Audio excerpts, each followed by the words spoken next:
First step play school के इस खास वीडियो में आपका स्वागत है। आज का मुख्य टॉपिक है नेशनल करिकुलम फ्रेमवर्क 2022। तो चलिए इस वीडियो में मैं उन सभी बातों को सरल रूप से आपको समझाने का प्रयास करूंगा। तो बता देता हूं कि नेशनल करिकुलम फ्रेमवर्क, जिसे संक्षिप्त में NCF 2022 कहा जाता है। मैं आपको इसका थोड़ा सा समझा दूं detail. National curriculum framework for foundation stage 2022। अब ये बात आपके लिए इंपॉर्टेंट हो जाता है कि ये फाउंडेशन स्टेज क्या है और नेशनल करिकुलम फ्रेमवर्क क्या है। तो मैं इसके बारे में थोड़ा डिटेल आपको हिंदी में एकदम संक्षिप्त सरल भाषा में समझाने का प्रयत्न करूंगा। जैसा कि आपको पता है कि हमारी नई शिक्षा नीति जो लागू की गई है, नेशनल एजुकेशन पॉलिसी 2020 की नई शिक्षा नीति जो लागू की गई है, इस शिक्षा नीति के आधार पर शिक्षा में बहुत बड़े परिवर्तन हुए हैं। और ये परिवर्तन मैं आपको थोड़ा सा याद दिला दूं कि पहले जो क्लास 1 से 10 तक की पढ़ाई होती थी, नर्सरी केजी प्रेप होता था, लेकिन कुछ निजी स्कूलों द्वारा कराए जाते थे, कुछ प्ले स्कूल द्वारा, लेकिन सरकार उसकी देखरेख नहीं करती थी। लेकिन अब सरकार ने सभी के लिए गाइडलाइन जारी कर दिया है और पहले की शिक्षा पद्धति जो 10 और उसके बाद +2 का होता था, उसे बदलकर उन्होंने इसे 4 भाग में बांट दिया गया है। और जो नर्सरी केजी प्रेप है उन्हें जोड़ दिया गया है 1-2 के साथ, और इसे 5 साल का फाउंडेशन, जो फाउंडेशनल समझ सकते हैं कि कोर्स कहा गया है, कि बच्चे नर्सरी केजी प्रेप और 1-2 के फाउंडेशनल कोर्स को पढ़ेंगे। और इन्हीं से बना है NCF 2022, national curriculum framework for foundation stage, मतलब कि फाउंडेशन स्टेज के लिए करिकुलम जारी की गई है NCF 2022 की। इसके बाद प्रिपरेटरी स्टेज, मिडिल और सेकेंडरी जो 3 साल, 3 साल और 4 साल का है, उनका भी जारी किया जाएगा। तो चलिए अब समझने का प्रयास करते हैं कि ये जो नेशनल करिकुलम फ्रेमवर्क जो फाउंडेशन स्टेज है, ये NCERT के द्वारा जारी किया गया है। जैसा कि आप देख रहे हैं यहाँ NCERT के द्वारा, चूंकि गवर्नमेंट की गाइडलाइन थी कि नेशनल एजुकेशन पॉलिसी 2020 के आधार पर NCERT एक गाइडलाइन जारी करे बच्चों के पढ़ाई के लिए। तो ये अब मैं इसके थोड़े से डिटेल चलूँगा कि आखिर इसमें क्या है, बच्चों के पढ़ाने के लिए कौन कौन सी तकनीक अपनाई गई है।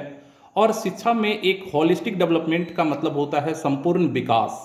शिक्षा के संपूर्ण विकास को इसमें कैसे कराया जाएगा, ये सारी चीज़ें आज के इस वीडियो में हम लोग समझने का प्रयास करेंगे।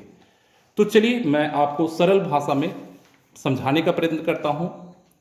जैसा कि आप देख रहे हैं कि यहाँ मैंने एक शॉर्ट नोट्स बना रखा है कि जो मेन गोल है, माने सरकार की जो मेन दिशा निर्देश है कि किन किन 5 क्षेत्र ऐसे जहां बच्चों का संपूर्ण विकास करना है। और इसके बारे में मैं आपको थोड़ा सरल भाषा में बता दूं तो इसी के बारे में डिटेल चर्चा NCF 2022 में किया गया है। अब इनके नंबरिंग को समझना होगा, क्योंकि यहाँ NCF 2022 में इन 5 चीज़ों को अलग अलग तरीके से बांटा गया है, अलग अलग ग्रुप में बांटा गया है। और इन चीज़ों के बारे में मैं आपको थोड़ा संक्षिप्त में बता दूं। फिजिकल डेवलपमेंट मतलब हो गया कि आप समझ सकते हो कि फिजिकल स्वास्थ्य संबंधी जो विकास है वो फिजिकल डेवलपमेंट है। और स्वास्थ्य संबंधी विकास के लिए क्या क्या करना है, ये CG का मतलब हो गया आपका करिकुलम गोल 1 से 3, मतलब कुछ नियम बनाए गए हैं, 1 से लेकर 13 नियम हैं जिन्हें अलग अलग बांटा गया है सिलेबस में। और इसके बारे में मैं विस्तार से चर्चा करूंगा एक एक कर वीडियोज़ में, अलग अलग वीडियोज़ में। लेकिन मैं इसमें ओवरऑल सारी चीज़ों को एक साथ बताने का प्रयत्न कर रहा हूँ। तो जो शारीरिक विकास है, फिजिकल डेवलपमेंट, वो करिकुलम 1 से लेकर 3 तक में किया गया है। उसके बाद साइको और इमोशनल एथिकल डेवलपमेंट जो है, मतलब मानसिक विकास एक तरह से आप कह सकते हैं, वो 4, 5, 6, मतलब कि जो हमारे NCERT की जो नई गाइडलाइन आई है उसमें 4, 5, 6 में उनकी सारे बारे में डिटेल दिया गया है कि उसमें कैसे विकास करना है मानसिक रूप से। कॉग्निटिव डेवलपमेंट में संज्ञात्मक विकास का मतलब होता है, आप यूं समझ लें कि जैसे मैथमेटिक्स के लिए थोड़ा सा सोचना पड़ता है, ज्ञान संबंधी दिमाग लगाना पड़ता है, तो इनके विकास के लिए 7 और 8 करिकुलम में बताया गया है। और लैंग्वेज एंड लिटरेसी डेवलपमेंट का मतलब हो गया भाषा जो आप बोलते हैं, जैसे बच्चे जो पढ़ाई करते हैं, लिटरेसी जो हो गई, उनकी शिक्षा जो हो गई भाषा की, उसे 9, 10 और 11 ये 3 करिकुलम में रखा गया है और कल्चरल डेवलपमेंट में बच्चों के कल्चरल के बारे में 12 और 13 में चर्चा किया गया है। लेकिन इन सभी के अंदर जैसे आप देख रहे हैं करिकुलम 1, करिकुलम 2, करिकुलम 3, ये 3 फिजिकल का है, मतलब कि शारीरिक विकास के रूप में है। तो इसमें शारीरिक विकास में 1, 2, 3 इन्हें भी अलग अलग पार्ट में बांटा गया है, जैसा कि मैं आपको नीचे थोड़ा सा सरल रूप से दिखाने का प्रयत्न करूंगा यहाँ कि हर करिकुलम के अंदर जैसे पहला जो फिजिकल का 3 हो गया 1, 2, 3, सबके अंदर 6 पॉइंट्स और भी हैं और ये सभी पॉइंट्स अलग अलग हैं जिनको आपको समझना होगा। तो मैं एक एक वीडियो में सरल भाषा में समझाऊंगा, एक वीडियो में सबको समझाने से क्लियर नहीं हो पाएगा। जैसे मैं थोड़ा सा समझाने का प्रयत्न करता हूं फिजिकल डेवलपमेंट को।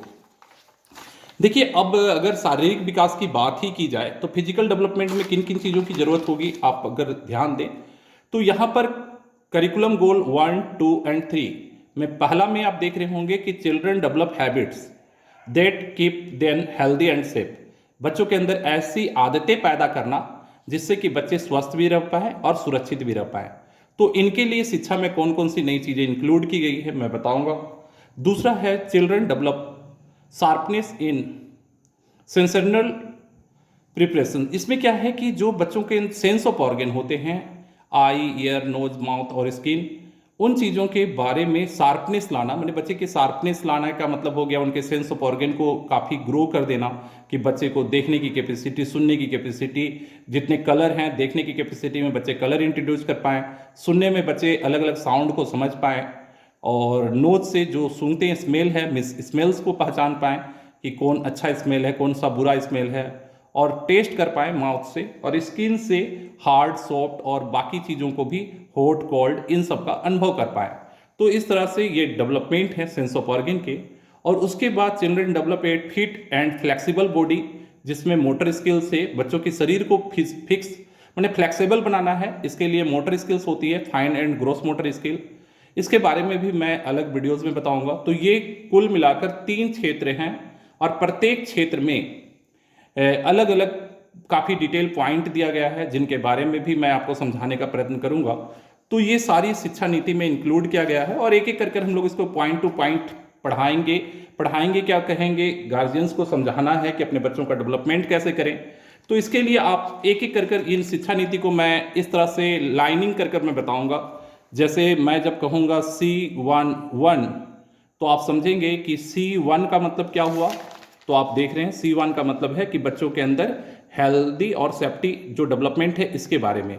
अब इसके अंदर मैं पॉइंट जब C11 कहूँगा, C12, C13, तो इसके अंदर 6 पॉइंट होंगे, फिर C2 के 6 पॉइंट होंगे, इसके अंदर हम लोग डिस्कस करेंगे। तो आइए मैं थोड़ा सा आपको दिखाता हूँ कि यहाँ पर आपको इस बुक में आपको समझाने में थोड़ा सा आपको हेल्प मिलेगा। ये जब देख रहे हैं आप कि जैसा मैंने कहा था कि children develop habits keep them healthy and safe. अब इसके अंदर आप देख रहे होंगे कि ये C11 है और पहले पॉइंट्स में आप देख रहे होंगे कि बच्चे को यहाँ पर मैं आपको इसको थोड़ा सरल रूप से समझाने का प्रयत्न करता हूँ कि आप यहाँ पर एज देख रहे हैं 3 to 8 और इसमें ये जो पहला आप देख रहे हैं ये नर्सरी क्लास के लिए है, ये LKG के लिए, UKG के लिए, 1 के लिए और 2 के लिए।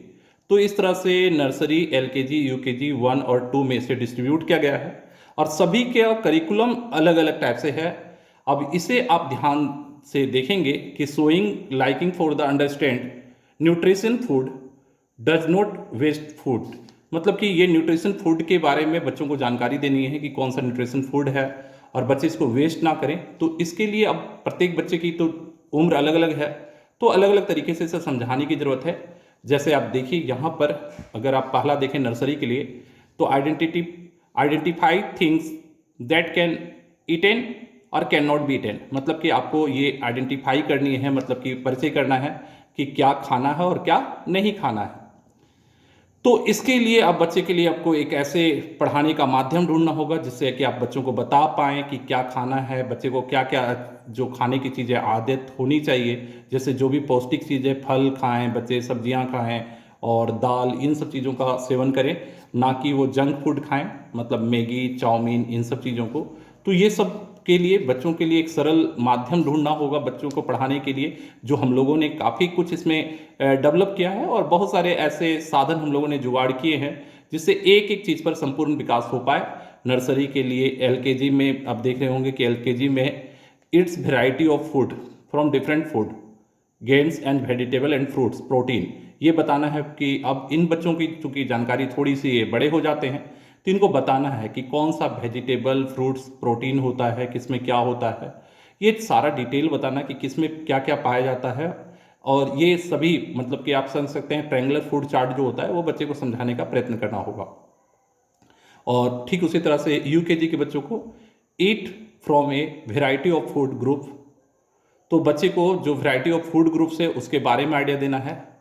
तो इस तरह से आप देख रहे होंगे कि नर्सरी एलकेजी यूकेजी की पढ़ाई अलग अलग और 1 और 2, और ये कौन सा है तो करिकुलम 1 है जिसके बारे में आपको पूरा जानकारी देना है करिकुलम 1 में। ठीक इसी तरह से फिर करिकुलम 1 का ही पार्ट होगा, जैसे ये देख रहे होंगे C11 है, तो C1 के 6 पार्ट हैं जैसा मैंने आपको बताया है। यहाँ पर आप देख रहे होंगे C12, C13, C14 और C15, और इसके आगे एक और पार्ट होगा C16। तो इस तरह से आप देख रहे हैं कि C16, इसके बाद C2 का स्टार्ट हो जाएगा सिलेबस। तो C1 का मतलब जैसा मैंने आपको डायरी में बताया था कि बच्चे का न्यूट्रिशन के बारे में बताना है C1 में। तो C1 में टोटल कितने सीरीज हैं, 6 सीरीज हैं, और मैं 6 सीरीज के अलग अलग वीडियोस बनाऊंगा क्योंकि मुझे बताना पड़ेगा आपको कि नर्सरी में क्या है, एलकेजी में क्या है और यूकेजी में और 1 और 2 में। आपका बच्चा जिस क्लास का होगा उसके अकॉर्डिंग आपको इन चीज़ों की जानकारी घर में देनी होगी। मैं देने का तरीका भी बताऊंगा कि किस सरल तरीके से आप इस पूरे जानकारी को दे सकते हैं, और ये सभी चीज़ों को मैं सरल भाषा में समझाने का प्रयत्न करूंगा ताकि आप C1 का सीरीज के एक एक टॉपिक, अभी C1 के जो 6 टॉपिक्स के बारे में मैंने डिस्कस किया है ये मैं आपको पहले बताने का प्रयत्न करूंगा। तो चलिए, ये एनसीएफ का एक छोटा सा परिचय था। अब मैं अलग अलग C1 के सीरीज 2 3 इस तरह से वीडियो का सीरीज डालूंगा। तो आपसे केवल अनुरोध होगा कि जो चीज़ मैं आप लोगों को समझाने का प्रयत्न कर रहा हूँ उन्हें अपने बच्चों के विकास में इसे यूज करें। और अलग अलग क्लास का उम्र भी है, जैसे 3 से 4 साल के बच्चे नर्सरी में, 4 से 5 साल के बच्चे एलकेजी में, और 5 से 6 साल के बच्चे यूकेजी में, और 7 से 8, ठीक है, 6 से 7 के बच्चे जो होंगे 1, और 7 से 8 वाले 2 में। इस तरह से उम्र का भी डिस्ट्रीब्यूशन इसमें किया गया है, उसके अकॉर्डिंग इनका पूरा सिलेबस बना हुआ है। तो एनसीईआरटी की जो आप देख रहे होंगे कि एनसीईआरटी का जो यह है national curriculum framework for foundation stage का ये पूरा का पूरा डिटेल है। इसमें पूरा चर्चा किया गया है, 13 तक के पूरे चर्चा की गई है इसमें पूरा संपूर्ण। तो चलिए, आज के वीडियो में इतना ही, अगले वीडियो में फिर बताएंगे। तब तक के लिए जय हिंद, जय भारत।